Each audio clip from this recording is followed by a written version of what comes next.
what's going on in Gaza and with the Trump so-called ceasefire.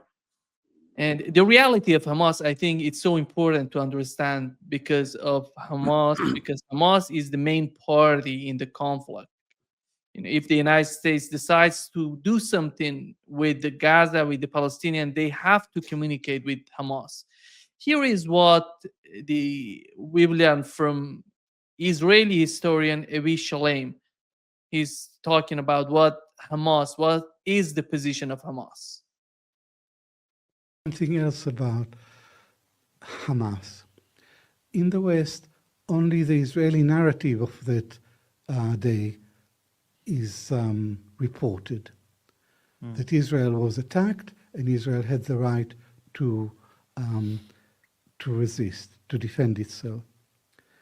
The Hamas narrative is never reported, and Hamas has issued a document with its narrative of the 7th of October. No one mentions it, and it's a very important document. It says strict instructions were given to the Hamas fighters only to attack military targets and not to attack civilians. We know that things got out of hand and atrocities were committed. We are willing to have the International Criminal Court or any independent body come and investigate what happened, and we will punish our people who disobeyed the orders. Contrast this position by Hamas with the Israeli position, which is not to allow any international journalists to go into Gaza. So the media cannot check for itself what's happening, what Israel is doing. And Israel refuses any independent international investigation of its actions. So here you have Hamas willing to have an impartial investigation of what happened on that day, and Israel completely not allowing access to the media, banning journalists from going into Gaza. Yeah. Mm-hmm. Larry, if Donald Trump is serious, he said he had an interview with 60 Minutes yesterday. The video came out and we watched it. And he says that he doesn't believe that the ceasefire is fragile and it's working. But if he's serious about that, he has to understand, he has to, get to the point that Hamas really wants to negotiate, communicate, and do it seriously. But it doesn't seem that Donald Trump is ready for that. Are we talking about the same guy who settled the war between Azerbaijan and Albania? Is that who we're talking about? Hey, he doesn't know what he's saying. He doesn't know. He's settled, is it 8 wars, 10 wars, 20 wars, and he really deserves the Nobel Peace Prize, despite changing the Department of Defense to the Department of War. Yeah, no, he doesn't know. What's fascinating about this, a retired colonel in the U.S. Army Special Operations Forces. There's a difference between Special Forces, Green Beret, and Special Operations Forces. They deal with these units are top secret units, or at least were. And he pointed out to me, and I'd never considered this, but we'll put it in perspective. He calls Gaza Portland, Oregon. Why does he call it Portland, Oregon? Portland, Oregon is a little bit larger. The land mass of Portland, Oregon is a little bit larger than Gaza. Okay, think about that. We're talking about just one city in the United States. That's not it's not one of the largest cities at all. And that's larger than Gaza. Here was Israel, who reportedly mobilized, and he pointed this out as well, 300,000 soldiers to try to take Portland, Oregon. And they failed. the only thing that they've succeeded in doing is brutalizing the population, killing women and children, exacerbating political division within Israel between the Mizrahi and the Ashkenazi, and uh, within this, all Trump is engaged with is let's call it a photo op, as well as an opportunity to boost Jared Kushner's real estate business. So get him into an extension of the Trump family. Um, it really is disgraceful because they're trying to pretend that the ceasefire is intact, but Israel is not taking any steps to actually allow the Palestinians to have self-determination and to be an independent nation. They're not going to allow it. They're going to destroy them and figure out some way to do it. Looking at the ceasefire, what's the next step? What is the next move on the part of the United States? But just putting out ceasefire doesn't seem to be a solution for the conflict in the Middle East. In my opinion, that would be hugely dangerous because Israelis, they're making some sort of restrictions for Hamas and for Gaza and Palestinians. But on the other hand, Israel is attacking them at will. And whenever they want to attack, they're attacking them. Well, they're following the Israeli modus operandi, their standard operating procedure. Alistair Crook pointed out, I think, earlier today in his talk with Judge Napolitano that, they've done the same thing in Lebanon.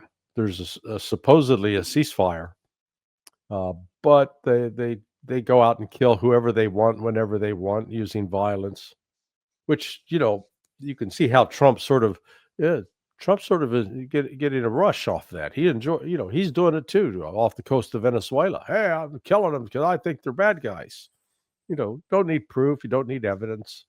You don't need any kind of judicial procedure. Hell no, man. The old saying, might makes right. He's got the ways, the means to do it, and he's going to do it by God without any regard for the consequences.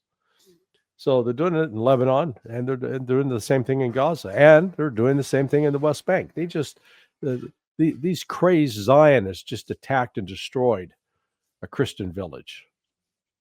Now, understand, not Muslim, a Christian village. It's because this is a ethno-supremacist organization. These Zionists, they're worse than the Nazis. They're in the same category with this elevated ideology about racial purity in their mind, and that anybody who doesn't fall into that category, whereas for the Nazis, they persecuted the Jews and singled them out, along with homosexuals and gypsies. But now here are the Zionists doing the same thing to Christians, to Muslims, and justifying it in the name of some mythical god that they created. Yeah. Larry, JD Vance, he was talking at TPUSA, in which he was asked about the support of the United States to Israel and how Israel is different from the United States. Why does the United States need to help Israel if that's the case? And he tried so hard, in my opinion, to be politically correct and to give an answer to somehow the answer doesn't touch the left and the right, comes to the center. But he was attacked by two groups. I look at it. One of the groups are Democrats who don't like him. They want to do everything. He was hogging the wife of Charlie Kirk. They were making a lot of noise in that direction that he's gonna divorce, and he's gonna. These are these sort of ridiculous talks. But what was so amazing in the aftermath was the attacks on the part of Zionists in the United States. they say, and he's going to the direction that Tucker Carlson is in. And they were attacking both of them. One of them said that's why Tucker Carlson's son is working for JD Vance, because they're coming from the same sort of mindset. They don't care about Israel. What is that movement, in your opinion, that is happening even within the Trump administration? These people, JD Vance is trying to be politically correct, but you see that sign that he's not totally agree with what's going on with Israel. Well, look, this isn't new, I don't think. If if you lock up a hungry dog inside a chicken pen and the dog eats the chicken, if you're surprised, you're an idiot. Okay? Because that's what dogs do. These Zionists, and I think it's really important to draw that distinction between Judaism and Zionism. I know there are some out there like Nick Fuentes who sort of he conflates the two, and I think he's wrong in that regard. But the whole Zionist thing is a sort of a unique breed, and because of that, they assume a moral superiority to everybody else, and you basically got a genuflect kiss the ring to introduce some Catholic imagery into the metaphor. But they're a take no prisoners group, and you see it even today. They're arresting a major general, a female in Israel, for she was the one that helped expose the fact that these Zionist soldiers were raping Palestinian prisoners. And instead of, the Israeli nation rising up in horror and said, "Oh my God, that's not us. We don't endorse rape of prisoners." Oh no, man! The majority of these Zionists are embracing that and celebrating that, and was basically saying, accusing her of being a traitor. What's wrong with you? So it's there's what we're witnessing, I think, with all of this is the Zionists are going to continue to overstep the bounds. I mean, they're already talking about eliminating Tucker Carlson, Candace Owens, as an example. So there are a vicious, and I'll say godless, group of people who masquerade, and suggest that they're entitled to do what they're doing because they got this special relationship with this magical guy in the sky. Yeah, I am not buying it. If a belief in God is a belief in a God that has created all people, not just this group as special, and to not even be able to come out and talk about that and challenge them on it is it's seen now as a blasphemy against Jews, anti-Semitic to say that. No, this has nothing about being anti-Semitic. This has to do with being anti-science, anti-history.